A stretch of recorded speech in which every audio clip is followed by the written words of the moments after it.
Trade season is over in the NBA as the deadline came and went on Thursday at 3 p.m. 16 of the league's 21 trades this season were made between Wednesday and Thursday before the deadline. Tons of activity. So let's break it down with NBA writer for True Hoop and the co-host of the 7-Footers podcast. That's my guy, Jarod. Hector. Jarod, how's it going, man?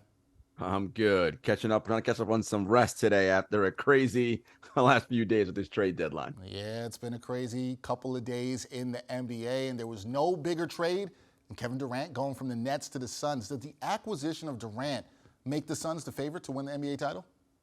I mean, I don't know about favorite, but prior to the acquisition of Durant, were anyone thinking the Suns was going to get to the conference finals or even the NBA finals? Now I think, that they went from 0 or 0.1 to at least maybe a 5% shot or an 8% shot. Remember, winning a championship isn't just about having the best guys. Of course, that matters, and Kevin Durant is one of those guys.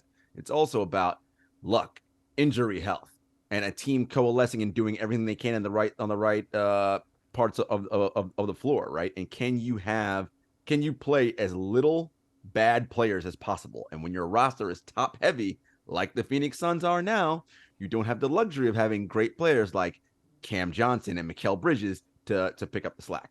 Yeah, that depth matters, and we will see. That'll be tested by the Suns.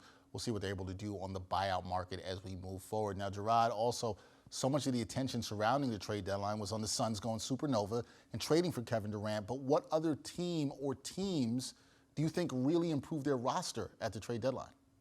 Dexter's funny. I feel like when the Durant trade happened, so many billionaires called up their GMs in the morning and said, "You better do something, work it right," and started freaking out and panicking. But in the Eastern Conference, to me, the three best teams, nobody panicked. They were cool.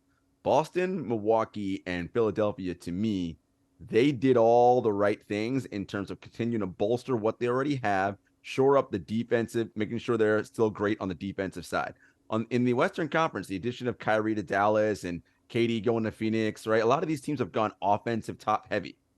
But defensively, Boston, Milwaukee, and Philly are a nightmare. And one of those three teams is whomever the Western Conference is going to have to play in the championship. And right now, you have to favor those three teams over anybody in the West. Yeah, you do. They're just better defensively, and defense matters there. Now, there were players that we expected to be traded, especially from Toronto, that ended up not being moved. So which team or teams, again, did you think were the biggest losers in terms of not improving their roster at the deadline?